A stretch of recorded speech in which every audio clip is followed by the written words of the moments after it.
Hello guys, आज हम लोग करने वाले हैं ECCA मैनेजमेंट अकाउंटिंग का चैप्टर अकाउंटिंग फॉर लेबर। ठीक है, अच्छा चैप्टर होने वाला है। फटाफट से स्टार्ट कर लेते हैं क्वेश्चन नंबर 186 से। The following statements relate to labour cost. Okay, labour cost से ये स्टेटमेंट्स रिलेट करती हैं। हमें बताना क्या है, पहले क्वेश्चन पढ़ेंगे। Which of the above is correct. ठीक है, और देखो यहाँ पे 1 है, 2 है, 3 है। ओके, मतलब ज़्यादातर जो है वो दो स्टेटमेंट ज़्यादा से ज़्यादा सही हो सकती हैं। There would be an increase in the total cost for labour as a result of. Total cost जो है वो लेबर की किस तरीके से जो है वो बढ़ सकती है, आपको बेसिकली ये बताना है। ठीक है, तो ये ज़्यादा से ज़्यादा लॉजिकल ज़्यादा क्वेश्चन होने वाला है एज़ कम्पेयर टू आप अगर थ्योरी पे ज़्यादा जाओगे तो आप बस सोचना कि क्या हो सकता है, लॉजिक लगाना और आंसर देना। ठीक है, तो अगर additional labours being employed on a temporary basis, अगर आप टेम्प्रेरी बेसिस पे ही लेबर को हायर करते हो। ठीक है, मान लो पहले आपके पास 100 एम्प्लॉयज़ हैं आपकी कंपनी के अंदर। ठीक है, आपने टेम्प्रेरी 20 स्टाफ को और हायर कर लिया टेम्प्रेरी बेसिस पे। तो पहले अगर आप इनको 10 के हिसाब से पे कर रहे थे तो 1000 पे करना पड़ता। अब 20 और हायर कर लिए तो इनको भी 10 के हिसाब से पे करोगे, यानी कि आपको 200 और पे करने पड़ रहे हैं, यानी कि आपकी कॉस्ट बढ़ रही है।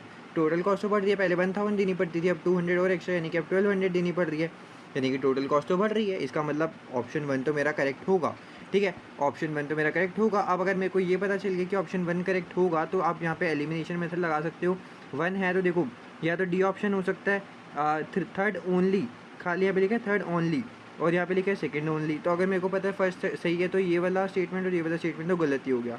अब या तो फर्स्ट होगा, या तो ए होगा, या तो डी होगा। अब इससे मेरे को ये भी पता चलता है कि मेरा जो सेकंड ऑप्शन है, यानी कि ये वाला ऑप्शन, ये गलत होगा। पहले से ही मैं बता देता हूँ, क्योंकि ऑप्शंस में सेकंड ऑप्शन का मेरा ऑप्शन ही कट चुके हैं। ठीक है, तो सेकंड ऑप्शन तो हो ही नहीं सकता। ठीक है, तो ऐसे आप ऐसे तरीक़ों से ट्रिक वगैरह लगाओ, एलिमिनेट करो, ताकि आपके आंसर्स ज़्यादा से ज़्यादा सही हों। ठीक है, तो इसका मतलब मेरे को ये पता चल गया कि मेरा ऑप्शन 2 भी गलत है। अब थर्ड पढ़ता हूँ। अगर थर्ड सही हुआ, देखो अगर थर्ड सही होता है तो मेरे को क्या करना है, डी वाला ऑप्शन सही कर दूंगा। अगर थर्ड गलत होता है तो मेरा ए ऑप्शन हो गया। ठीक है, तो ऐसे आपको जो है वो आंसर्स को पिक आउट करना होता है। ठीक है, बेसिकली भी तो ये सब मैं आपको इसलिए बता रहा हूँ ताकि आप एग्जाम में ये सब चीज़ें लगाओ और ऑप्शन अच्छे से करो। अब देखो, दो ऑप्शन तो पहले ही कर गए, अब 50% चांस है। अगर तुक्का भी यहाँ से आपको पता चल गया, तुक्का भी मारोगे तो 50% चांस है कि आप सही से मार दोगे। ठीक है, तो अब पढ़ते हैं। बाकी फ़िलहाल के लिए सेकंड क्वेश्चन भी हम पढ़ लेते हैं कि ये गलत क्यों होगा। इसमें कह रहा है a department with spare capacity being made to work more hours. इसका मतलब क्या हुआ, देखो मान लो एक डिपार्टमेंट के पास, यह एक डिपार्टमेंट है। ठीक है, इसको जो है हमने एलोकेट कर रखे थे कि ये वाले डिपार्टमेंट के जितने भी बंदे हैं उनको 100 घंटे काम करना है। ठीक है, 100 आवर्स काम करना है इन डिपार्टमेंट वाले बंदों को। तो ये क्या हुआ, इनका काम जो है वो पहले ही मान लो 70 घंटे में हो गया। ठीक है, तो इनको हम पहले से दे चुके हैं कि 100 घंटे के हिसाब से हम इनको पे कर ही रहे हैं, लेकिन इनका जो काम है वो 70 घंटे में हो रखा है, यानी कि 30 घंटे क्या है, ये खाली बैठे हुए हैं। स्पेयर कैपेसिटी है, यानी कि मतलब इनके पास एक्स्ट्रा टाइम जो है वो बचा हुआ है। तो हमने पे तो भैया देखो 100 घंटे के लिए करना है ना, तो 70 घंटे हैं, बाकी 30 घंटे का हमने क्या करा, ये 30 घंटे की जगह ये मान लो कुछ काम कर रहे थे ए के ऊपर। ठीक है, तो ए का काम इन्होंने 70 घंटे में ही कर लिया। तो हमने क्या किया, ये जो बाकी के 30 घंटे थे, भाई देखो हम पे तो 100 घंटे के हिसाब से कर रहे थे, हम उनको खाली क्यों बैठने थे। मैंने कहा चलो भैया ए का काम हो गया, चलो बी का काम करो। ठीक है, तो मेरी टोटल कॉस्ट तो उतनी ही रही ना यार। देखो मैं पहले भी पे 100 घंटे के हिसाब से कर रहा था, अभी भी मैं पे किसके हिसाब से कर रहा हूँ, 100 घंटे के हिसाब से ही। बस फ़र्क ये है कि पहले वो 30 घंटे खाली बैठे हुए थे, बट अब 30 घंटे भी मैंने उनको काम पे लगा दिया, तो पेमेंट तो मेरे को 100 घंटे की करनी है। इसलिए ऑप्शन वाला गलत हो गया, क्योंकि हमें बताना है टोटल लेबर कॉस्ट किसकी वजह से बढ़ेगी। ठीक है, तो ये तो सेम ही रहने वाली है, इसलिए गलत होगा। ठीक है, आई होप आपको ये वाली चीज़ समझ में आ गई होगी। बाकी थर्ड ऑप्शन पढ़ते हैं, देखते हैं ये सही है या फिर नहीं है। थर्ड ऑप्शन कह रहा है a department which is at full capacity switching from the production of one product to another. ठीक है, अब यहाँ पे जो है वो जैसे सेकंड का एग्जांपल ये था, सेम वही चीज़ है, बस इसमें थोड़ा सा चेंज ये है। देखो मान लो जैसे मैंने आपको बताया था 100 आवर्स एक डिपार्टमेंट काम कर रहा है। ठीक है, उसके पास 70 घंटे काम कर रहा था, 30 घंटे खाली थे। ठीक है, ये क्या कर रहा है, ये डिपार्टमेंट पूरा भरा हुआ है। ठीक है, ये 100 के 100 घंटे काम कर रहा है। तो और मान लो ये 100 के 100 घंटे काम किस पे कर रहा है, ए के ऊपर। ठीक है, कोई एक हमारा कस्टमर है तो उस पर हमें काम वाम आया हुआ है, तो ए पे काम कर रहा है, पूरा 100 घंटे की इसको डिपार्टमेंट को टाइम दे रखी है, और पूरे 100 घंटे ए पे काम कर रहा है। हमने क्या करा, तू ए पे काम मत कर भाई, अब तुम 100 घंटे किस पे काम कर लो, बी पे कर लो। ठीक है, अब देखो यहाँ पे चेंज क्या हुआ, मैं ए पे काम कर रहा था, ए को काम छोड़ दिया। अब क्या किया, ये 100 घंटे किस पे काम करवा दिया, बी पे काम करा दिया। तो देखो मैं पेमेंट किसके हिसाब से कर रहा हूँ, पेमेंट तो मैं 100 घंटे के हिसाब से ही कर रहा हूँ। चाहे मैं ए पे काम करूँ, चाहे मैं बी पे काम करूँ, मैं कर किसी एक ही पे रहा हूँ। देखो मेरे को ये बताया कि जो डिपार्टमेंट है वो फुल कैपेसिटी पे स्विच हो रहा है, यानी कि एक से दूसरे पे जा रहा है, from the production of one product to another. एक प्रोडक्शन की वजह से दूसरे वाले प्रोडक्शन पे जा रहे हैं, यानी कि एक पे कर रहे थे अब उस पे नहीं कर रहे, दूसरे पे कर रहे हैं। ठीक है। तो ये बाकी बीच में थोड़ा रिलेवेंट कॉस्टिंग का जो है वो कॉन्सेप्ट आता है, जो कि आप देखोगे, लेकिन अभी आप इतना ही समझ लो, क्योंकि देखो 100 घंटे पहले मेरे को ए पे काम करना था, 100 घंटे की पेमेंट तो मैं कर ही रहा हूँ। अब वो काम किस पे, ए पे करें या बी पे करें, उसका मेरे को नहीं पता, लेकिन मेरे को तो पेमेंट 100 घंटे के हिसाब से ही करनी है। तो इसकी वजह से भी टोटल लेबर कॉस्ट जो है वो चेंज नहीं होने वाली, तो थर्ड ऑप्शन भी मेरा नहीं होगा। ठीक है, आई होप आपको ये वाला कॉन्सेप्ट अच्छे से समझ में आ गया होगा। बाकी हाँ, इसमें थोड़ा रिलेवेंट कॉस्टिंग अगर मैं आपको कॉन्सेप्ट समझाना चाहूँ तो थोड़ा ऐसा होता है कि लाइक देखो, अगर हमारा कोई काम कर रहा है ए पे, ठीक है, अब अगर मैं सारी अपनी लेबर को ए से हटा के बी पे डाल देता हूँ, ठीक है, तो जो भी ए का कस्टमर होगा उसका मेरा जो कंट्रीब्यूशन आना होगा, जो भी प्रॉफिट वगैरह होना होगा, वो तो चला जाएगा, क्योंकि मेरे को सारा सामान जब इस पे काम करना था तो इसी की वजह से आना था, कंट्रीब्यूशन, प्रॉफिट, ये सब चीज़ें। अब मैं इस पे काम नहीं कर रहा तो जो भी प्रॉफिट वगैरह है वो इससे नहीं मिलेगा। तो जितना भी मान लो मेरा यहाँ से प्रॉफिट आ रहा होता 70 का, ठीक है, $70 का प्रॉफिट आ रहा होता, तो मैं बी से पहली बात तो 70 से कम चार्ज नहीं करूँगा, ठीक है, जितने भी पैसे लूँगा मैं 70 से ज़्यादा ही लूँगा, क्योंकि मैं मेरी काइंड ऑफ ये अपॉर्चुनिटी कॉस्ट हो जाती है कि अगर मैं पिछले वाले काम में देखो, ए पे मेरे को ऑलरेडी $70 का फ़ायदा हो रहा है, $70 का फ़ायदा हो रहा है, ठीक है, तो मैं बी को यही काम पे इसी चीज़ पे एक्सेप्ट करूँगा कि अगर वो मेरे को 70 या 70 से ज़्यादा पैसे दे, तभी तो मैं दूसरा प्रोजेक्ट एक्सेप्ट करूँगा। अगर मेरे को 70 से कम दे रहा है तो मैं दूसरे प्रोजेक्ट पे स्विच ही करूँगा, क्योंकि मेरे को पता है कि पहले ही मेरे को इतने पैसे तो मिल ही रहे हैं, अगर इससे ज़्यादा मिल रहे हैं तो ठीक है भाई, ये प्रोजेक्ट छोड़ो, दूसरा प्रोजेक्ट पकड़ लो। अगर उससे कम मिल रहे हैं तो फिर मेरे को दूसरा प्रोजेक्ट स्विच करने की ज़रूरत ही क्या, मैं पहले पे करता रहूँ, ठीक है। बाकी थोड़ा सा रिलेवेंट कॉस्टिंग का कॉन्सेप्ट था, उस पर भी आप लेबर के हिस्से में अभी थोड़ा रहने दो तो कोई बात नहीं है। बाकी मैंने आपको ऐसा भी बता ही दिया कि वो भी 100 घंटे वाला जो एग्जाम्पल लिया था वो भी आपके लिए काफ़ी ओके रहेगा, ठीक है। आगे चलते हैं। मैं बेसिकली यही चाह रहा हूँ कि आप लोगों को जैसे ही आप एग्जाम के देखो तो आपको लॉजिक ज़्यादा अच्छे से क्लियर हो एज़ कम्पेयर टू लाइक आप थोड़ा रूट लर्निंग काइंड ऑफ, ठीक है। तो जो भी करेंगे लॉजिक के साथ करेंगे, टाइम जितना मर्जी जाए, कोई दिक्कत की बात नहीं है भाई, लॉजिक आ गए तो फिर तो भैया सब कुछ आ गया, ठीक है। Question number 187, a manufacturing firm is very busy and over time is being work. तो एक मैन्युफैक्चरिंग फर्म है, बहुत बिजी है और ओवर टाइम भी वर्क किया जा रहा है। तो आपको बताना है क्या है, जो अमाउंट है ओवर टाइम प्रीमियम का वो कंटेन करता है डायरेक्ट वेजेस, नॉर्मली भी क्लास जैस, तो उसके अंदर ओवर टाइम प्रीमियम के अंदर जो डायरेक्ट वेजेस भी आते हैं, देखो आपको ये डायरेक्ट वेजेस से थोड़ा सा कंफ्यूज करने की कोशिश कर रहे हैं कि आपको पता है डायरेक्ट वेजेस जो हैं वो प्राइम कॉस्ट में आ जाती हैं, तो आप डायरेक्ट वेजेस या फिर डायरेक्ट लेबर की कॉस्ट में डालने की प्रयास करोगे, लेकिन ऐसा बिल्कुल भी मत करना, क्योंकि ये जो होगा फैक्ट्री ओवरहेड्स का एग्जांपल होता है। जब तक आपको क्लियरली मेंशन नहीं किया गया कि आप वेजेस किसके जो है वो किसी तरफ जो है वो कर रहे हो, उससे पहले आप किसी भी कमेंट नहीं कर सकते कि आपकी सीधा डायरेक्ट कॉस्ट में जाने वाली है या फिर नहीं जाने वाली, ठीक है। इसको आप तभी कर सकते हो कि आपको पता है कि आप खाली मान लो आपको बोला है कि आपको एक प्रोजेक्ट ए पे जो है वो इतना लेबर ओवर टाइम कर रहा है कि 10 घंटे काम करना था, वो 12 घंटे काम कर रहा है, क्यों कर रहा है, क्योंकि उसको प्रोजेक्ट ए बनाना था। तब तो मैं सीधा डायरेक्टली एट्रीब्यूट कर पा रहा हूँ कि एक ही प्रोजेक्ट में मैं कर रहा था। लेकिन अगर खाली मेरे को बोला कि ओवर टाइम प्रीमियम किस में है और मेरे को ये बताया कि किस में, किसी स्पेसिफिक प्रोजेक्ट का नाम नहीं लिया हुआ, तो मैं खाली उसको फैक्ट्री के ओवरहेड्स में डाल देता हूँ, ठीक है। आई होप आपको ये वाली भी चीज़ क्लियर होगी। अगला क्वेश्चन पढ़ते हैं। KL, okay, KL currently page it's direct production workers on a time basis. Time basis पे अपने प्रोडक्शन वर्कर्स को जो पे करता है at a rate of 6.50 per hour, ठीक है, तो $6.5 पर आवर के हिसाब से पे करता है। In an effort to improve productivity, बढ़ाने के लिए कंपनी जो है वो इंट्रोड्यूस करी एक bonus based on time taken upon में टाइम अलॉयड, ठीक है। तो आपको ये पूरा फॉर्मूला सही दे दिया है, ठीक है। तो इस हिसाब से जो है हम लोगों को बोनस कैलकुलेट करना है कि मतलब अगर प्रोडक्टिविटी बढ़ानी है तो वो बोनस दे रहे हैं कि ताकि मोटिवेट हो जाए, है ना, बेसिकली। तो जो स्टैंडर्ड टाइम अलाउड है वर्कर को असेंबली डिपार्टमेंट में जो भी पर्टिकुलर उनको ऑपरेशन करना है has been agreed at 37.5 minutes.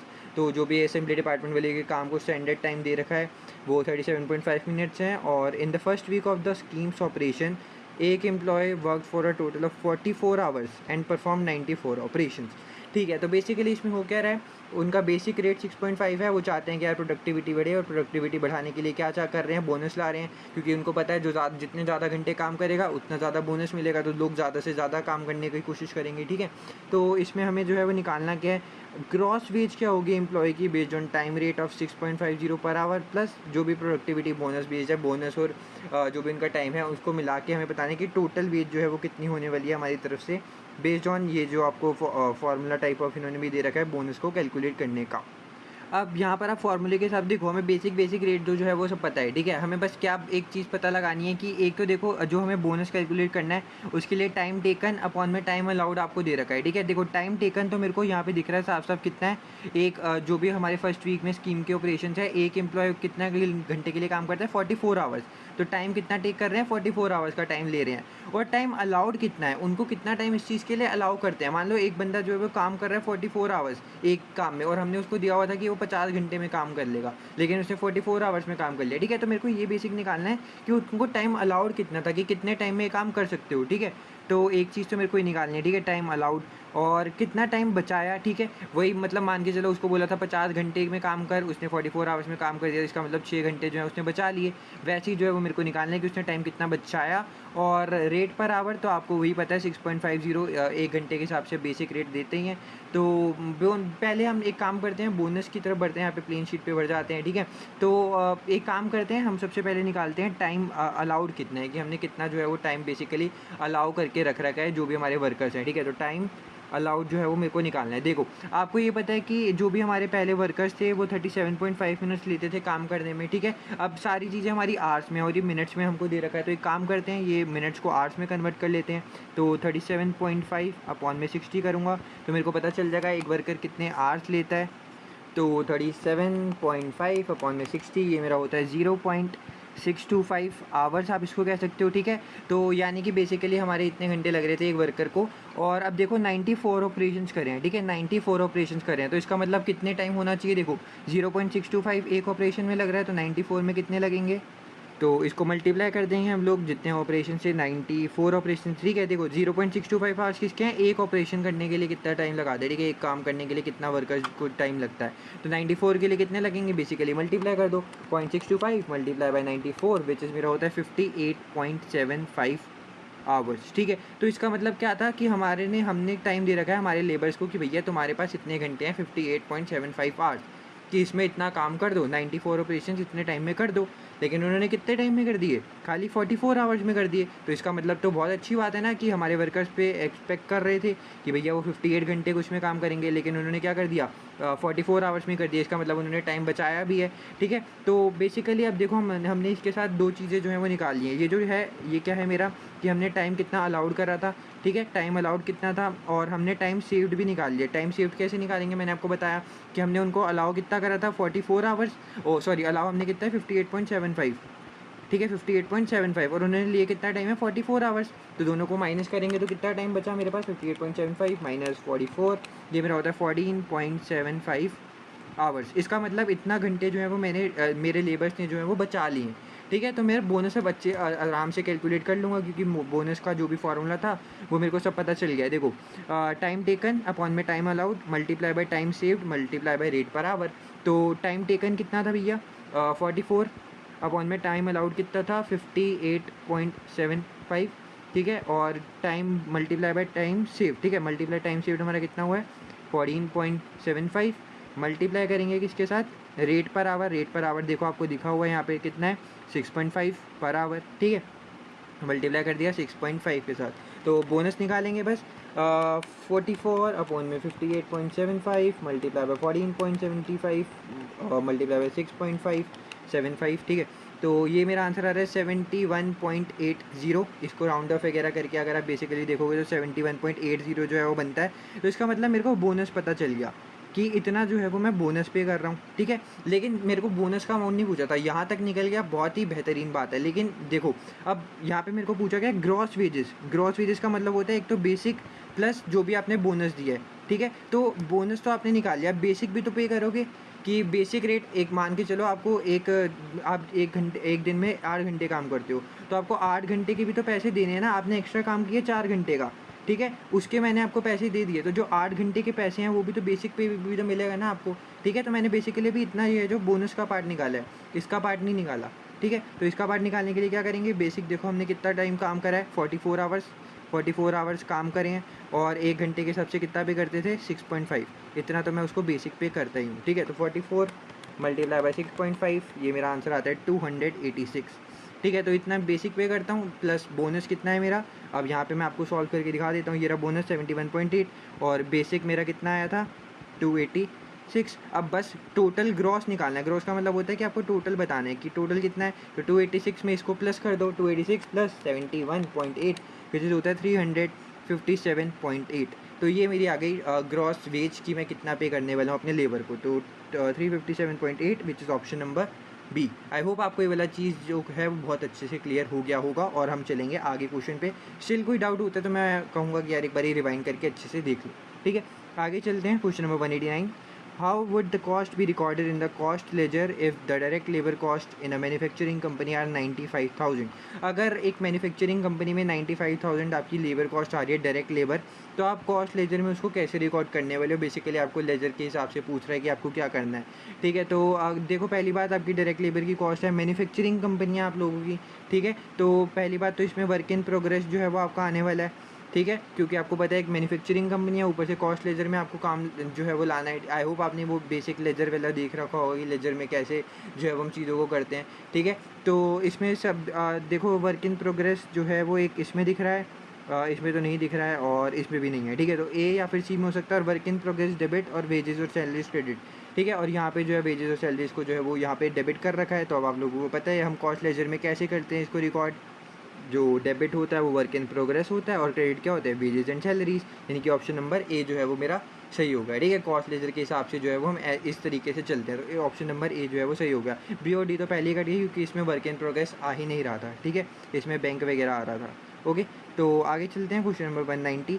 इसमें कह रहा है how would the following labour cost be classified. ये फॉलोइंग जो भी लेबर कॉस्ट आपको दे रखे इसको क्लासीफाई कैसे करोगे। डायरेक्ट और इनडायरेक्ट में आपको बताना है। डायरेक्ट मतलब जो भी आपके प्रोडक्शन से डायरेक्टली रिलेट करेगी। इनडायरेक्ट का मतलब क्या होगा, जो आपके प्रोडक्शन से डायरेक्टली रिलेट नहीं करेगी या फिर इनडायरेक्टली रिलेट करेगी, ठीक है। तो बेसिक पे अगर आप प्रोडक्शन वर्कर्स को कर रहे हो, वही बेसिक पे जैसे हमने ऊपर निकाली थी, ठीक है। तो जो बेसिक पे है वो तो आप करते ही करते हो, वो तो सीधा डायरेक्ट आप निकाल सकते हो कि हाँ हमने अपने एम्प्लॉयज़ को इतना दिया। सुपरवाइज़र की वेज अगेन वही सुपरवाइज़र, भाई देखो सुपरवाइज़र जो है वो क्या करता है, सुपरवाइज़र क्या करता है, चीज़ों को सुपरवाइज़ करता है, ठीक है। तो उसकी वेजेस हम कैसे करें भाई, वो सुपरवाइज ए को भी कर रहा है, वो बी को भी कर रहा है, वो सी को भी कर रहा है। तो हम ऐसे किसको बता सकते हैं कि सुपरवाइज़र की कितनी वेजेस हम किस हिसाब से बांट रहे हैं, जिसका हम कोई ऐसे वो नहीं निकाल सकते ना कि इनिशियल जैसे कोई भी कि उसकी वेज कहाँ से एलोकेट करें या पोर्शन करें। तो वो सब इनडायरेक्ट में चला जाता है। तो सुपरवाइज किस में होगा, इनडायरेक्ट में। वही सेल्समैन भी वही है, बोनस हम सेल्समैन को किस हिसाब से दे रहे हैं कि वो कितने सेल्स जो है वो कर पा रहा है एक्स्ट्रा, या फिर हमने उसको सोचा था 40 सेल्स कर दे 40 यूनिट की, उसने 50 की कर दी तो उसको बोनस दे दिया। बट क्या ये डायरेक्टली मेरी सेल से रिलेट करेगा, नहीं करेगा। तो ये भी किस में चला जाएगा, इनडायरेक्ट में। मेरे को लेबर कॉस्ट बतानी है, ठीक है, जो डायरेक्टली रिलेट करेगी। तो अभी तक तो हैं एक डायरेक्ट, बाकी दो जो है वो इनडायरेक्ट हैं, ठीक है। इसके बाद production workers over time premium हमेशा जो है अगर स्पेसिफिक आपको नहीं बताया गया तो हमेशा क्या होता है, इनडायरेक्ट। और यहाँ पे देखो जनरल प्रेशर्स लिखा हुआ था, यहाँ पे कभी भी स्पेसिफिक की बात करेंगे तो डायरेक्ट होगा, जब तक स्पेसिफिक नहीं है तब तक इनडायरेक्ट ही रहेगा। हॉलीडे पे फॉर प्रोडक्शन वर्कर, प्रोडक्शन जो वर्कर्स हैं उसको हॉलीडे का हमने पे करा है। ये भी कोई भी डायरेक्टली प्रोडक्शन से रिलेट नहीं कर रहा है हमारे, कि मान लो मेरे को एक प्रोडक्ट बनाना है, उसमें मैंने अपने एम्प्लॉयज़ को छुट्टी दे दी कि भैया जाओ छुट्टी मना कर आओ, तो वो वाली जो है वो मेरी डायरेक्टली थोड़ी रिलेट करेगी लेबर की कॉस्ट के अंदर, तो ये भी इनडायरेक्ट कॉस्ट में आ जाएगी। अगेन सुपरवाइज़र को सिक पे दी है, ये सब चीज़ें भी किस में आती हैं, इनडायरेक्ट में। Time spent by production workers cleaning the machinery, अगर एक प्रोडक्शन वर्कर मशीनरी को क्लीन कर रहा है तो ये क्या डायरेक्टली रिलेट करेगा। एक बात बताओ, मैं बनाता हूँ मोबाइल फ़ोन्स, ठीक है, और मेरे यहाँ पे मशीनरी चलती रहती है, ठीक है, और मैं एक मज़दूर हूँ और वहाँ पे मैं ये फ़ोन वगैरह बनाते बनाते जो मशीन है ना उसको साफ वाफ भी कर देता हूँ, कपड़ा वपड़ा मार देता हूँ कि भैया बहुत धूल वूल मिट्टी जम गई। तो क्या है मेरे डायरेक्टली मोबाइल फ़ोन से रिलेट करेगी कि मोबाइल फ़ोन बनाने में इसमें मेरा कुछ हो मैंने तो इसमें कुछ भी नहीं किया ना, बस मशीन गंदी हो रही थी मैंने उसको साफ़ कर दिया, इससे मेरे प्रोडक्ट में क्या दिक्कत आएगी डायरेक्टली, ठीक है। तो ये भी क्या हो गया, इनडायरेक्ट, यानी कि सारी चीज़ें इनडायरेक्ट ही दे रखी थी, एक जो था वो डायरेक्ट कॉस्ट हमारे को दी थी, ठीक है।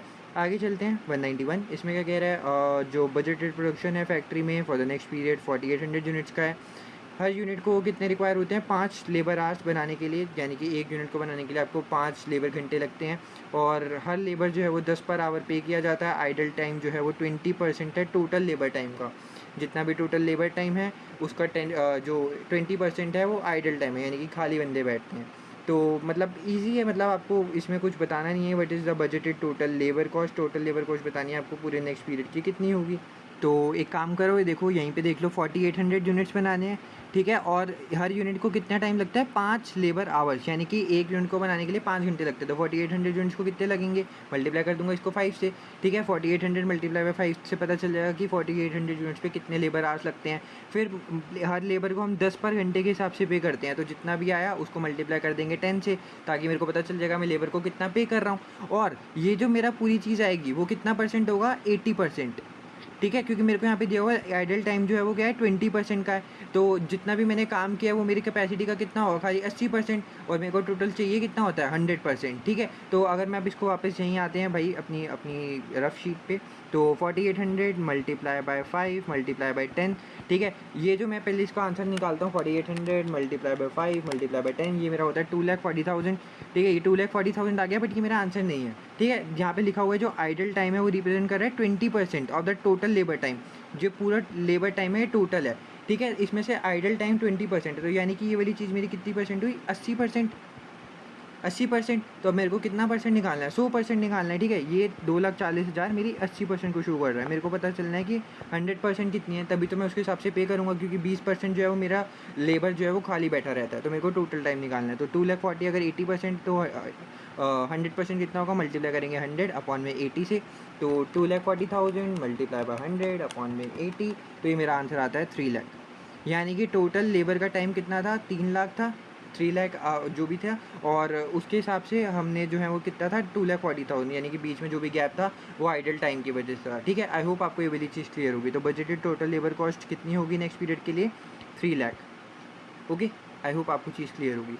आगे चलते हैं, क्वेश्चन नंबर 192। इसमें क्या कह रहा है, the following statement refers to the situations occurring in process Q में कुछ सिचुएशंस आ गई हैं ऑर्गेनाइजेशंस के अंदर, ठीक है। तो आपको बताना है कि कौन सी सिचुएशन जो है वो राइज कर सकती है आइडल टाइम को, यानी कि लेबर को खाली बैठना पड़ेगा बेसिकली, ठीक है। तो हम यहाँ पर देखते हैं डायरेक्ट लेबर जो है वो वर्क कर रहा है at below the agreed productivity level. तो अगर वो अपनी प्रोडक्टिविटी लेवल से कम जो है वो काम करेगा तो आइडल टाइम के इससे आने वाला है।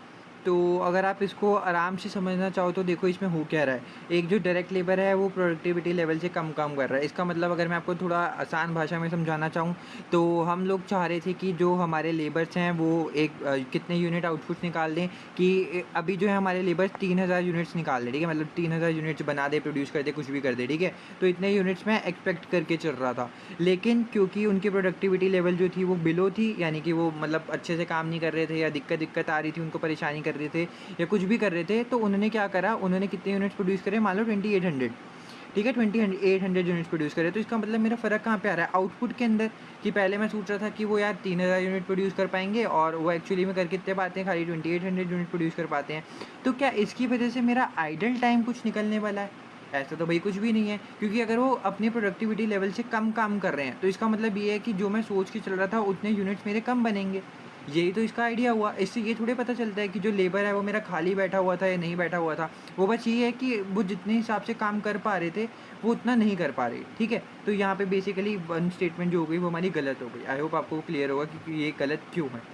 इसके बाद एक मशीन ब्रेकडाउन हो गया, ऑब्वियस ही बात है, ये सही बात है। आपके लेबर को जो है वो मशीन पे काम करना था, अब मशीन ही ख़राब हो गई, तो बताओ लेबर खाली बैठेगा और क्या कर सकता है बेचारा। तो इसकी वजह से तो आइडल टाइम आने वाला है, ठीक है। तो ऐसे एकदम सीधा पता चल जाता है कि आइडल टाइम किससे आना है, नहीं आना, ठीक है। तो सेकंड स्टेटमेंट सही है। आप देखो फर्स्ट स्टेटमेंट गलत थी, तो अगर आपका ऑप्शन नंबर ए चला गया, बी हट गया और डी भी हट गया, तो इसका मतलब ऑप्शन नंबर सी ऐसे ही आपका सीधा सीधा आंसर हो गया। आपको आगे पढ़ने की ज़रूरत भी नहीं है अगर आपने फर्स्ट को आइडेंटिफाई कर लिया कि ये गलत है, ठीक है। अब बाकी सेकंड हमने देख लिया, सही है। अब थर्ड भी पढ़ लेते हैं, क्या है। डायरेक्ट लेबर जो है वो waiting for work to be completed in a previous process. तो एक पिछला प्रोसेस था, उसको लिए लेबर जो है वर्क कर रहे हैं, ठीक है। मान के चलो एक एग्जांपल के लिए एक प्रोसेस होता है, वो पहले मशीनरी ए में जाता है, ठीक है। कुछ भी हम चीज़ बना रहे हैं वो पहले मशीनरी ए में जाती है, फिर निकल के मशीनरी बी के अंदर आती है, ठीक है। तो लेबर्स यहाँ पर भी हैं कुछ काम करने वाले, लेबर्स यहाँ पर भी हैं कुछ काम करने वाले। अब मान लो ये मशीनरी इतनी स्लो है कि जो भी प्रोसेस वगैरह हो रहा है वो आगे मशीन के पास जा ही नहीं पा रहा, ठीक है। आगे बी वाली मशीनरी के पास जा ही नहीं रहा। तो ये वाले लेबर्स तो अच्छे से काम कर रहे हैं, ठीक है, लेकिन ये जो ये वाले वर्कर्स हैं ना, ये खाली बैठे हुए हैं, क्योंकि उनकी मशीनरी के पास तो कुछ चीज़ आ ही नहीं रही है। तो इसका मतलब ये है जो पिछला प्रोसेस चल रहा है, यानी कि जो मशीनरी ए है वो ख़राब तरीके से चल रही है, लेकिन जो हमारी मशीनरी है वो तो सही तरीके से चल रही है, बट हमारे लेबर्स को क्या करना पड़ रहा है, खाली बैठना पड़ रहा है, क्योंकि पिछला वाला प्रोसेस जो है वो नहीं चल रहा। तो इसकी वजह से भी क्या होगा, आइडल टाइम बेचारों को वेट करना पड़ेगा कि कब मशीनरी प्रोसेस करेगी, कब हमारी मशीनरी में आएगी, फिर ये वाले लेबर काम करेंगे। ठीक है, तो सेकेंड एंड थर्ड ऑप्शन हमारा सही हो गया। आगे चलते हैं, क्वेश्चन नंबर 193। इसमें कह रहा है भैया डायरेक्ट लेबर एम्प्लॉय जो है वो वर्क करता है स्टैंडर्ड 37 आवर्स पर वीक और 37 आवर वीक। ठीक है, तो एक हफ्ते में 37 आवर जो है वो काम करते हैं। एंड इस paid up basic rate 15 per hour, तो $15 पर आवर उसको बेसिक रेट मिलता है। ओवर टाइम जो पे किया जाता है वो at a time and half का मतलब होता है 1.5। ठीक है, तो 1.5 यानी टाइम एंड हाफ। ओके, तो in a week then 40 hours when 40 hours were worked and a bonus of $20 was paid. What was the direct labour cost. तो आपको सब चीज़ें जो है वो बेसिकली यहाँ पे दे दी गई हैं। आपको बताना क्या है कि जो आपकी लेबर की कॉस्ट है वो कितनी आई होगी। ठीक है, अब अगर मैं क्वेश्चन को सॉल्व करने चलूँ तो देखो, एक बात मैं आपको बेसिकली क्लियर कर दूँ कि हमसे क्वेश्चन पूछ क्या रहा है, what was the direct labour cost. एक चीज़ पे नोटिस कर लो, डायरेक्ट। ठीक है, मेरे से खाली डायरेक्ट लेबर कॉस्ट पूछिए, और यहाँ पे देखो आपको ओवर टाइम के बारे में जो भी चीज़ दी गई है ना, आप उसको इग्नोर कर लो। क्यों कर लो, क्योंकि भैया एक बात बताओ ना, आप लोग 40 घंटे जो है वो काम कर रहे हो। ठीक है, आपने काम किया टोटल 40 घंटे। ठीक है, अब इसमें ओवर टाइम कितना पे कर रहे हो, बेसिक कितना पे कर रहे हो। देखो मेरे लिए माना क्या जाता है, मैंने आपको ऊपर भी बहुत बारी बता दिया अब तो, कि बेसिक जो टाइम होता है वही कंसीडर किया जाता है डायरेक्ट कॉस्ट में, बाकी जो ओवर टाइम होता है वो किस में आता है, इनडायरेक्ट कॉस्ट में। ठीक है, इनडायरेक्ट कॉस्ट में आता है, तो जो बेसिक रेट होगा खाली वही आएगा। अब देखो मेरा जो यहाँ पे एम्प्लॉय है वो काम कर रहा है 40 घंटे के लिए। ठीक है, उसको बेसिकली वो करता है कितना, 37 आवर्स, तो यानी कि 3 जो है वो प्रीमियम वगैरह हो गया, लेकिन प्रीमियम का नहीं देखना है मेरे को। देखो टोटल 40 घंटे के हिसाब से बेसिक रेट तो मैं उसको दे दूंगा। बेसिक कितना पे कर रहा हूँ मैं उसको, 15 पर आवर, तो 40 मल्टीप्लाई बाय 15 विच इज़ मेरा होता है 15 4 60 600। ठीक है, तो 600 जो है वो मेरा बेसिक रेट है। बाकी 3 घंटे का एक्स्ट्रा भी पे करना था, ओवर टाइम वगैरह निकालता है, यहाँ पे इसको दिया हुआ है 1.5 के हिसाब से देते हैं, तो वो सब मैं निकाल लेता, बट मेरे को ओवर टाइम निकालने की ज़रूरत ही नहीं है, क्योंकि मेरे से पूछा क्या है, डायरेक्ट लेबर कॉस्ट कि डायरेक्ट लेबर कॉस्ट कितनी है। डायरेक्ट में क्या होता है, खाली बेसिक रेट। तो 40 घंटे उसने काम करे, तो 40 घंटे के हिसाब से जो बेसिक रेट है वो आप उसको पे कर दोगे, जो कि है 15। ठीक है, अब यहाँ पे देखो कुछ लोगों को कन्फ्यूजन ये हो सकती है कि अगर बेसिक रेट ही पे करना है तो आपने ये क्यों नहीं किया कि 37 आवर्स के हिसाब से पे करो, 37 मल्टीप्लाई बाय 15। तो ये देखो 37 आवर्स, देखो काम तो वो 40 घंटे कर रहा है ना, काम तो वो 40 घंटे कर रहा है, तो 40 घंटे का अगर वो काम करेगा तो जो बेसिक रेट है 1 घंटे के हिसाब से, 1 घंटे को मैं उसको ₹15 देता ही देता हूँ, $15 उसको देता ही देता हूँ। तो उसने 40 घंटे काम करा, तो 40 × 15 मैं उसको दूंगा ही दूंगा। बाकी जो उसने देखो 37 करता है और उसने 40 करे, ठीक है, तो इसका मतलब उसने 3 घंटे एक्स्ट्रा करे, वो जो 3 घंटे एक्स्ट्रा पे जो मैं एक्स्ट्रा पैसे दूंगा वो मेरा ओवर टाइम का होता है। लेकिन जो 40 घंटे उसने काम करे हैं बेसिक टाइम, तो उसके बेसिक टाइम के बेसिक घंटे के हिसाब से तो मैं उसको पैसा दूंगा ही। तो इसका मतलब 600 यानी कि ऑप्शन नंबर बी जो है वो मेरा सही आंसर हो जाएगा। इसको आराम से सोच समझ के देखना, बस डायरेक्ट लेबर कॉस्ट पूछा है, टोटल कॉस्ट नहीं पूछा। जैसे एक ऊपर वाले क्वेश्चन में टोटल ग्रॉस करके पूछा था ना, तो तब यहाँ पे हम ओवर टाइम निकालते हैं, क्योंकि यहाँ पे ग्रॉस नहीं पूछा तो ओवर टाइम नहीं निकालना। ठीक है, आई होप आपके सारे डाउट क्लियर होंगे इस क्वेश्चन से रिलेटेड। आगे चलते हैं, question number 194। At 1 January a company employed 5 to 50 employees. 1 जनवरी को कंपनी ने जो है 5 to 50 एम्प्लॉयज़ को हायर करा, एम्प्लॉय करा। ड्यू टू एक्सपेंशन जो नंबर ऑफ़ एम्प्लॉयज़ थे वो इंक्रीज़ हो गए 5680 से बाय 31 दिसंबर। ओके, तो पहले 5 to 50 थे और ईयर के एंड में कितने हो गए, 5680। अभी तक मेरे को इतना पता है। ड्यूरिंग द ईयर 360 स्टाफ जो है वो लेफ़्ट कर गई कंपनी की और उसको रिप्लेस कर लिया गया। तो आपको बताना है लेबर टर्नओवर रेट कितना था। तो बेसिकली ये आपसे बहुत ही मतलब फॉर्मूले बेस आपसे क्वेश्चन पूछ लिया है।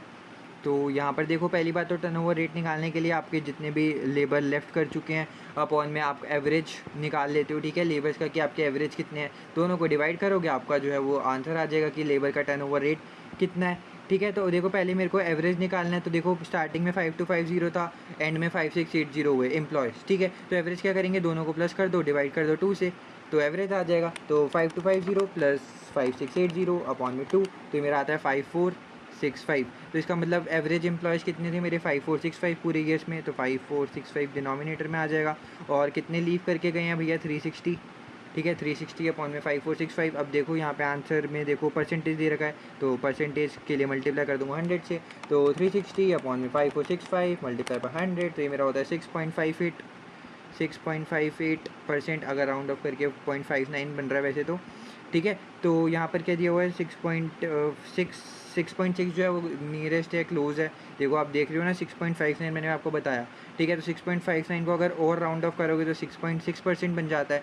तो ऑप्शन नंबर बी जो है वो मेरा सही होगा, ठीक है। आई होप आपको ये वाली भी चीज़ क्लियर हो गई बहुत अच्छे तरीके से। आगे चलते हैं, क्वेश्चन नंबर जो अगले 3 क्वेश्चन हैं वो इसी इन्फॉर्मेशन से रिलेट कर रहे हैं। देखते हैं क्या इन्फॉर्मेशन आपको दी गई है। A company record the following information concerning a product, ठीक है।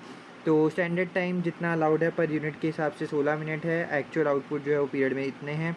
एक्चुअल आवर्स कितने वर्क किए गए हैं और बजटेड आवर्स इतने हैं। तो आपको बताना क्या है कि आपकी लेबर एफिशिएंसी रेशियो कितनी होने वाली है। ओके, तो मैंने यहाँ पे देखो आपके लिए सामने जो है फार्मूला भी लिख लिया है। इसको बस सीधा फार्मूले में डालो और आपका आंसर आ जाएगा। आपको कुछ भी नहीं करना, बस एक फार्मूला जो है बेसिक सा लर्न कर लो। वरना आप इसको समझ के भी कर सकते हो कि भैया एफिशिएंसी निकालने के लिए क्या करोगे, जितना आपका आउटपुट आया और कितने आपके एक्चुअल आवर्स वर्क थे उससे आपको पता चल जाएगा कि आपके लेबर कितने एफिशिएंट थे, कितने एफिशिएंसी से वो काम कर रहे थे। तो देखो एक्चुअल आउटपुट मेरे को यहाँ पे सारी चीज़ें दी गई हैं। एक्चुअल आउटपुट कितना है, एक्चुअल आउटपुट पीरियड में कितना है 720 यूनिट्स, ठीक है। 720 यूनिट जो है वो मेरे एक्चुअल आउटपुट आ रहे हैं।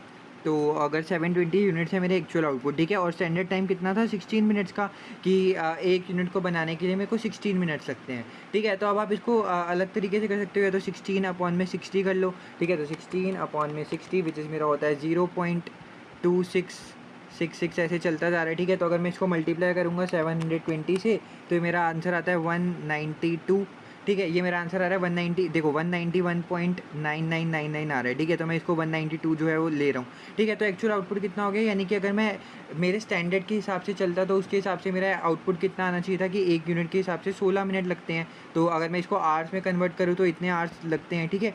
तो 720 यूनिट्स पे कितने आवर्स लगने वाले हैं 192, ठीक है। और एक्चुअली में कितना आवर्स लगते हैं, एक्चुअली में कितने लगे हैं 180, ठीक है। एक्चुअली में 180 आवर्स लगते हैं और मैं सोच के चल रहा था कि जिस हिसाब से मैंने स्टैंडर्ड वेंडर बनाया था तो उसके हिसाब से 192 आवर्स लगने चाहिए थे। तो इसका मतलब मेरे लेबर जो है वो काफ़ी एफिशिएंट है, क्योंकि एक्चुअली में आवर्स कितने लगे हैं 180 और मैं सोच के चल रहा था 192। आप इसको ऐसे सोच के चल सकते हो, आप सोच रहे थे कि आपके लेबर जो है वो काम करेगा 192 आवर्स में, लेकिन आपके लेबर ने काम खाली 180 आवर्स में कर दिया। इसका मतलब आपके लेबर की एफिशिएंसी काफ़ी ज़्यादा है, वो कम टाइम में ज़्यादा चीज़ें जो है वो कर पाते हैं, ठीक है। तो बस इसका रेशियो निकाल लो 192/180, 100 से मल्टीप्लाई कर दो ताकि आपका परसेंटेज में आ जाए। तो 106.67 या फिर 106.7% आपका आ जाएगा डी ऑप्शन, ठीक है। अब इसके बाद आपको लेबर कैपेसिटी रेशियो निकालनी है। इसके लिए सेम एक्चुअल आवर्स अपॉन में बजटेड आवर्स कर दो, ठीक है। तो एक्चुअल आवर्स तो आपके 180 थे, ठीक है। और बजटेड आवर्स आप लोगों के यहाँ पे दे रखे हैं। बजटेड आवर्स ये देखो 185 जो है वो आपको दिए हुए हैं।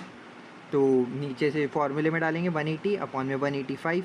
तो बजटेड हमने सोचा था कि लेबर की कैपेसिटी कितनी है 185 आवर्स, कि लेबर भैया इतना घंटे तो काम कर ही लेगा, लेकिन हमारे लेबर ने खाली 180 आवर्स ही काम करा, ठीक है। तो इसका मतलब हमारा लेबर जो है वो उसकी कैपेसिटी काफ़ी कम है। हमने सोचा था वो ज़्यादा घंटे काम करेगा लेकिन वो कम घंटे काम कर पाया। तो इसका मतलब 180/185, 100 से अगेन मल्टीप्लाई करूँगा तो 97.29 यानी कि 97.29 कुछ आ रहा है। तो इसको आप राउंड ऑफ करोगे तो 97.3 बन जाएगा, विच इज़ ऑप्शन नंबर डी, ठीक है। आई होप आपको ये वाली भी चीज़ क्लियर होगी। अब इसके बाद प्रोडक्शन वॉल्यूम रेशियो निकालना है। इसका भी वही एक्चुअल आउटपुट अपॉन में बजटेड आवर्स। एक्चुअल आउटपुट कितना था मेरा 192, यानी कि स्टैंडर्ड के हिसाब से कितने घंटे लगने चाहिए थे, और बजट कितना का था मेरा 185 आवर्स का, ठीक है। सारी चीज़ें ऊपर जो है वो निकाली हुई हैं। एक्चुअल आउटपुट जो है वो मैंने ये निकाल लिया, बाकी सारी चीज़ें आपको यहाँ पे दी गई है, ठीक है। तो अब इसमें बस फार्मूले में आंसर डालना है 192/185। ये मेरा होता है इसको मल्टीप्लाई करते हैं 100 से भी तो 103.7 कुछ आ रहा है, और 103.78। तो अगेन आप इसको राउंड ऑफ करोगे तो आपका बन जाएगा 103.8%, यानी कि ऑप्शन नंबर सी, ठीक है। तो इसी के साथ हमारा ये 197 क्वेश्चन भी होता है ख़त्म। अब क्वेश्चन नंबर 198, इसमें कह रहा है what is the hourly payment method being describe. तो बताना है आपको कौन सा मेथड डिस्क्राइब है, बेसिक रेट है, ओवर टाइम प्रीमियम है, या फिर ओवर टाइम पेमेंट है, ठीक है। तो this is the amount paid above the basic rate for hours worked in excess of the normal hours.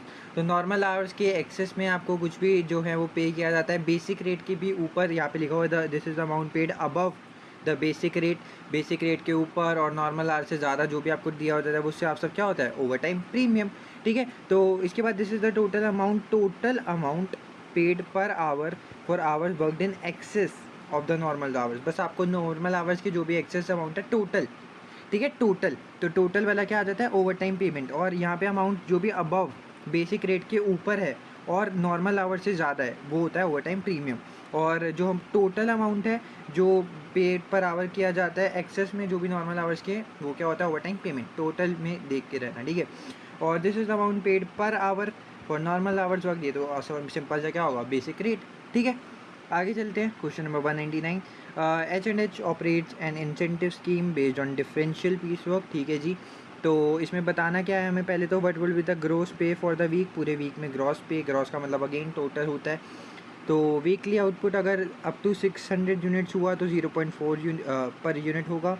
अगर 601 से 650 यूनिट्स अगर आउटपुट निकलते हैं तो इतने के हिसाब से पे करेंगे, और 650 से ज़्यादा हुए तो इतना पर यूनिट। तो only the additional units qualify for the higher rate, तो जो भी एक्स्ट्रा यूनिट्स होंगे उस पर हम जो है वो हायर रेट जो है वो पे करने वाले हैं। तो वीक 17 में जो एम्प्लॉय है उसने कितने प्रोड्यूस करे, 660 जो है उसको प्रोड्यूस करा है, ओके। तो अब इसका देखो अच्छे से आराम से करना, बहुत सिंपल सा है, कोई इसमें घबराने की ज़रूरत नहीं है।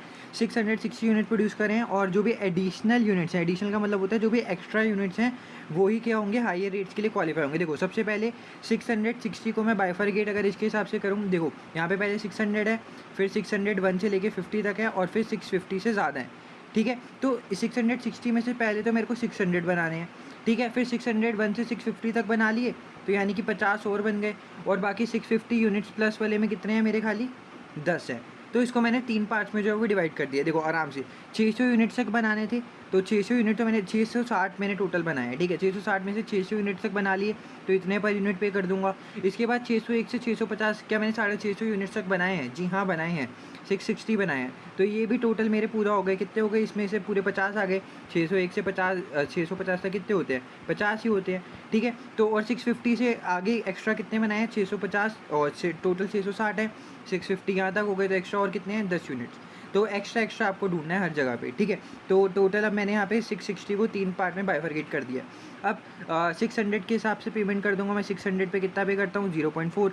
तो यहाँ पे मैं लिख दूंगा 0.4 किसके हिसाब से, 600 से, दोनों को मल्टीप्लाई, 0.5 के हिसाब से 50 को, और यहाँ पे क्या था 10 को, बस मल्टीप्लाई कर देते हैं। 600 मल्टीप्लाई बाय 0.4, ये मेरा होता है 240, और 550 मल्टीप्लाई बाय 0.5, 50 मल्टीप्लाई बाय 0.5, ये होता है 25, और 10 मल्टीप्लाई बाय 0.75, 10 मल्टीप्लाई बाय 0.75, ये मेरा होता है 7.5, ठीक है। तो अब इसको आपको सबको ऐड कर देना है, तो आपको पता चल जाएगा कि आपका जो भी ग्रॉस पे है वो कितना होगा।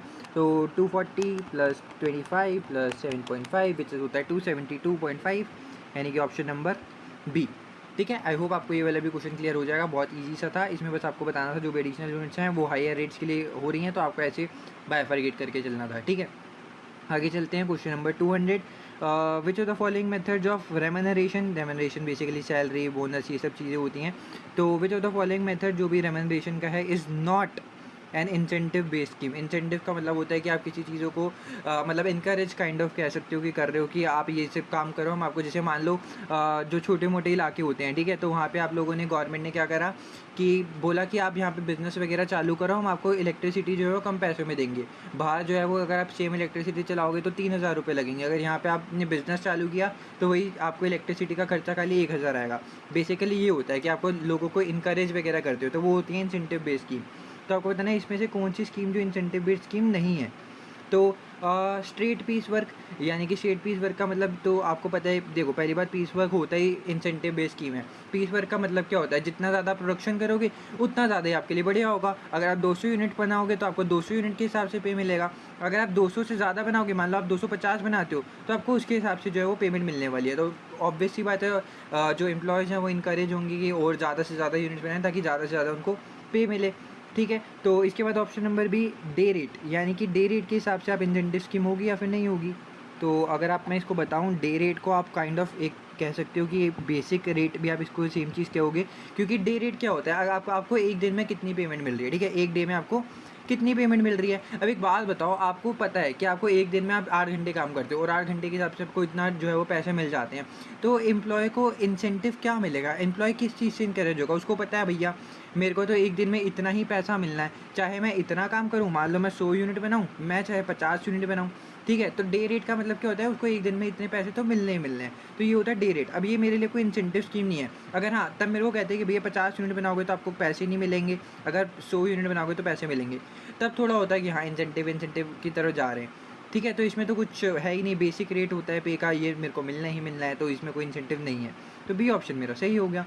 बाकी ग्रुप बोनस भी वही होता है कि अगर मान लो आपने एक ग्रुप बना दिया, ठीक है, कि 4-5 लोगों का ग्रुप बना दिया, ये हमारी कंपनी है, उसमें 3-4 लोगों को पकड़ लिया, एक काम पे डाल दिया, कहा कि भैया देखो अगर आपने ये काम कर लिया तुम्हारी टीम ने, तो तुमको जो है वो बोनस मिलने वाला है, अगर तुम नहीं काम करते तो तुम्हारे ग्रुप को बोनस नहीं मिलेगा।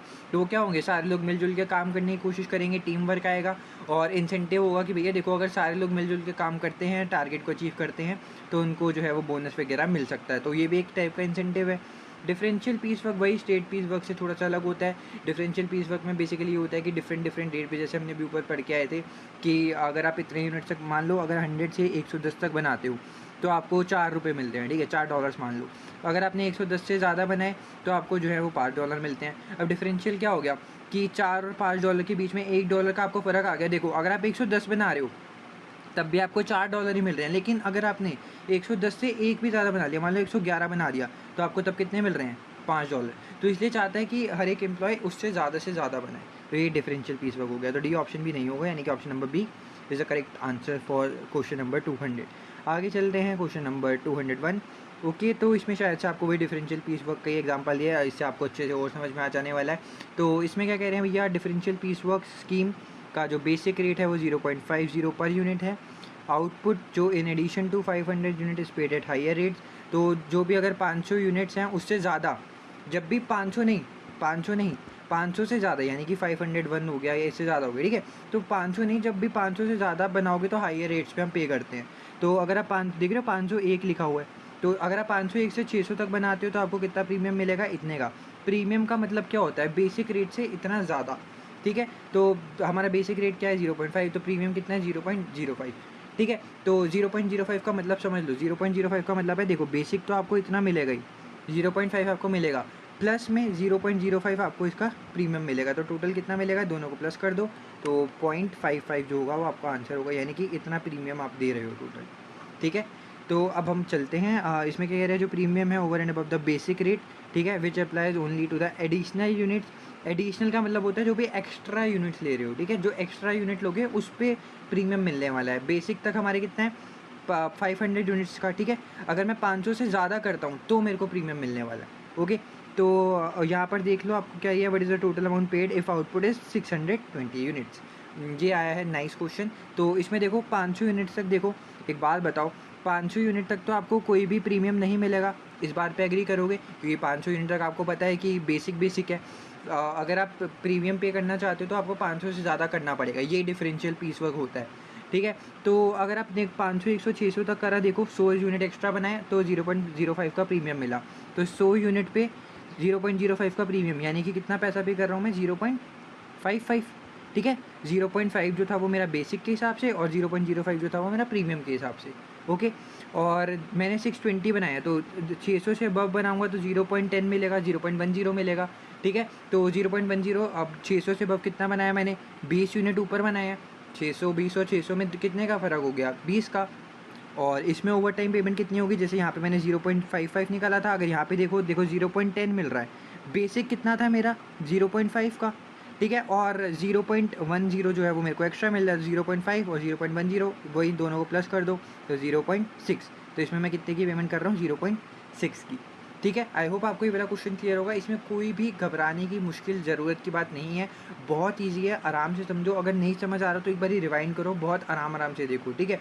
कुछ भी नहीं है, जितना बेसिक है 500 यूनिट तक तो बेसिक है, तो इधर तक मैं बेसिक रेट पे करूँगा, जो कि मेरा कितना है 0.5।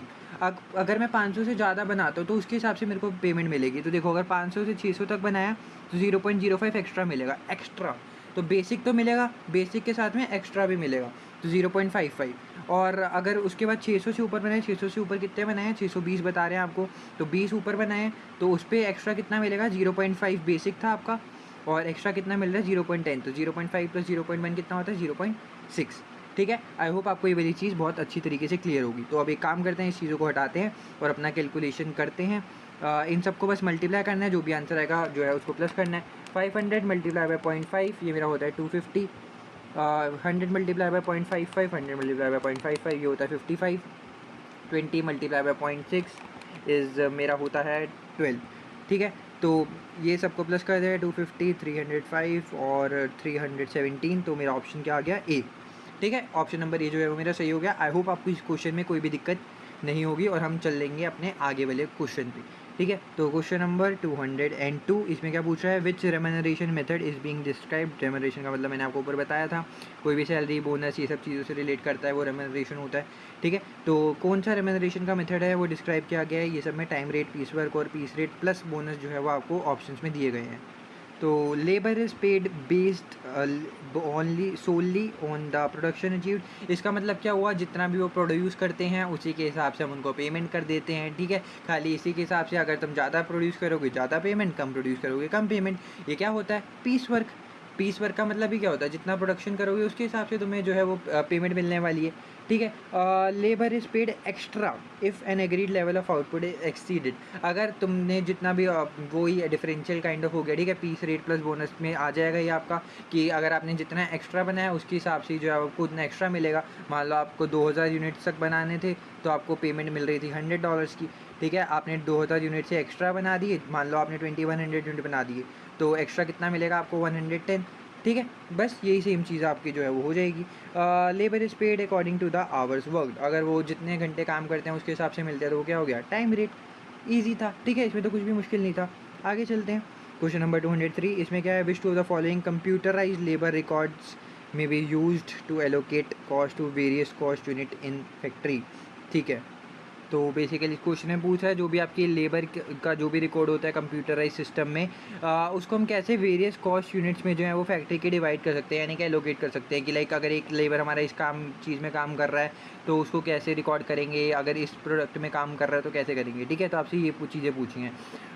Employ record card. Employee record card अगर मैं आपको बताऊँ तो एम्प्लॉय रिकॉर्ड कार्ड बेसिकली ये होता है कि एम्प्लॉय का टोटल जो भी कंपनी के अंदर रिकॉर्ड चल रहा होता है उसकी पूरी डिटेल्स होती है इसके अंदर की। लाइक एम्प्लॉय ने कब ज्वाइन करा, उसकी नेम, एज, ये सब चीज़ें, सब जो भी एम्प्लॉय से रिलेटेड होता है वो एम्प्लॉय रिकॉर्ड कार्ड होता है। अब इससे मेरे को ये क्या पता चलेगा कि भैया उसके जो भी कॉस्ट है वो उसने किस किस प्रोडक्ट में लगाई है, तो ये ऑप्शन तो नहीं होगा। अगेन अटेंडेंस रिकॉर्ड कार्ड, वही सेम चीज़ कि अटेंडेंस कब कब, मतलब एम्प्लॉय कब कब आ रहा है। देखो मान के चलो मेरा एक एम्प्लॉय था, वो पूरे वीक आता है, मतलब मान लो 6 दिन जो है वो एक वीक में आना होता है। ठीक है, तो वो 6 के 6 दिन उसकी अटेंडेंस है। तो लेकिन क्या मुझे इससे ये पता चलेगा कि वो जब 6 के 6 दिन आया तो उसने किस किस प्रोडक्ट में काम करा, क्या प्रोडक्ट ए में काम करा, क्या प्रोडक्ट बी में काम करा, क्या प्रोडक्ट सी में काम करा, कहाँ पे काम करा, आया वो रोज़। ठीक है, अच्छी बात है, इसके हिसाब से मैं उसको पेमेंट दे दूंगा। लेकिन उसने किस चीज़ में काम करा, यहाँ पे देखो एलोकेट लिखा है, हमें किस कॉस्ट में, मतलब अलग अलग कॉस्ट यूनिट में हमें इसको एलोकेट भी करना है कि भैया उसने कब कब कहाँ पे काम करा। तो अगर वो रोज़ आता भी है या फिर उसकी अटेंडेंस हमको मिल जाती है तो उससे मैं ये थोड़े बता सकता हूँ कि उसकी कॉस्ट को मैं कहाँ पे एलोकेट करूँगा। तो ये ऑप्शन भी नहीं होगा, इसका मतलब COD सही होंगी। और अगर इसका रीज़न जाने तो टाइम शीट का मतलब ये होता है कि अगर किसी भी चीज़ पे वो कितना टाइम लगा रहा है। मान लो एक प्रोजेक्ट हमें कंपनी को मिला होता है ए का, ठीक है, उसको हमें पूरा करना था, तो टाइम शीट बताएगा कि वो ए के प्रोजेक्ट पे कितना टाइम लगा रहा है। तो इसके हिसाब से मैं उसकी कॉस्ट को एलोकेट कर दूंगा कि भैया इस बंदे ने जो ए का प्रोजेक्ट था उस पर इतना टाइम लगाया। अगेन जॉब कार्ड, एक जॉब पे उसने कितना टाइम लगाया, यानी कि एक जॉब आई हमारे पास कंपनी के पास, तो मैंने अपने जो भी लेबर वगैरह थे उसको भेज दिया कि भैया ये ABC की कोई जॉब है, ये जाके कर आ जा। ठीक है, तो जॉब कार्ड में आपको पता चल जाएगा कि लाइक जॉब में क्या क्या चीज़ें उसने करी। तो इससे आप लेबर कॉस्ट को एलोकेट कर दोगे कि हाँ इस जॉब के रिलेटेड इस लेबर ने इतना काम कर रहा था तो इसको इतना पे करेंगे इसके हिसाब से। ठीक है, आई होप आपको ये वाली भी चीज़ क्लियर होगी। इसके बाद 204, business employees 2 grades of labour in its production department. ठीक है, अपने प्रोडक्शन डिपार्टमेंट में 2 ग्रेड्स ऑफ लेबर जो है उसने एम्प्लॉय करे हैं। ग्रेड ए का जो वर्कर है वो कंसीडर किया जाता है डायरेक्ट लेबर एम्प्लॉय। ठीक है, तो पहली बात 2 ग्रेड है। ठीक है, 2 ग्रेड हैं, एक ग्रेड ए है और एक ग्रेड बी है। जो ग्रेड ए के वर्कर्स हैं वो डायरेक्ट लेबर माने जाते हैं और पे कितने करे जाते हैं, 10 पर आवर्स के हिसाब से। ठीक है, यहाँ पे मैं लिख देता हूँ 10 पर आवर। ठीक है, और जगह तो कम है बट कोई नहीं, थोड़ा सा चार्ट बन जाता है ना तो थोड़ा अच्छे तरीके से समझ में आ जाता है। ए है, बी है और ए वाले जो हैं वो क्या माने जाते हैं, डायरेक्ट लेबर्स, और पे किए जाते हैं 10 के हिसाब से। ओके, और ग्रेड बी के जो वर्कर्स हैं उसको इनडायरेक्ट लेबर माना जाता है। ठीक है जी, इनडायरेक्ट लेबर। और पे किए जाते हैं 6 पर आवर के हिसाब से, ठीक है, 6 पर आवर और ये 10 पर आवर। अब वीक पहले बताना क्या, what will be the total amount of pay for overtime, overtime के लिए टोटल अमाउंट कितना पे किया जाएगा जो भी वीक में किया जाएगा। To be direct labour cost, direct labour cost से रिलेटेड आपको बताना है, ठीक है। तो आपको क्वेश्चन पढ़ लिया। आप देखो वीक अभी अभी ख़त्म हुआ है, ग्रेड ए का जो लेबर है उसने वर्क किया है 30 घंटे ऑफ ओवर टाइम और 10 घंटे जो है वो स्पेसिफिक कस्टमर ऑर्डर। देखो स्पेसिफिक की बात आगे जो हम स्टार्टिंग से करते आ रहे थे, ठीक है, मैंने आपको बताया था जब भी स्पेसिफिक आ जाए तो वो डायरेक्ट कॉस्ट बन जाती है, ठीक है, ये हम स्टार्टिंग से ही बात करते आ रहे हैं, जब तक जनरल है तब तक वो डायरेक्ट कॉस्ट नहीं है, ओवरहेड है, ठीक है। तो ग्रेड ए का जो लेबर है उसने वर्क किया है 30 घंटे ओवर टाइम, 10 घंटे जो हैं वो स्पेसिफिक कस्टमर पे था, उसकी कस्टमर की रिक्वेस्ट पे, और जो बाकी के 20 घंटे थे वो जनरल ओवर टाइम था। 30 घंटे काम करा, ये हम किसकी बात कर रहे हैं, ए की, ठीक है। तो उसने 30 घंटे टोटल काम करा ओवर टाइम में, जिसमें से 10 घंटे स्पेसिफिक था और 20 घंटे जनरल था। अब आपको पता है 20 घंटे में नहीं लूँगा क्योंकि ये जो है वो जनरल है, मैं किसके लेता हूँ, खाली स्पेसिफिक के, तो ये 10 घंटे मेरे लिए रेलिवेंट है। और बी का जो है वो देखो labour work 45 hours of over time, और उसका पूरा का पूरा जनरल ओवर टाइम ही था, तो उसका कोई स्पेसिफिक था नहीं। ओवर टाइम जो है वो पे किया जाता है टाइम एंड 1/2, यानी कि मतलब वही 1.5, ठीक है, टाइम एंड 1/2 का मतलब वही हो गया, 1.5 के हिसाब से पेमेंट मिल जाती है।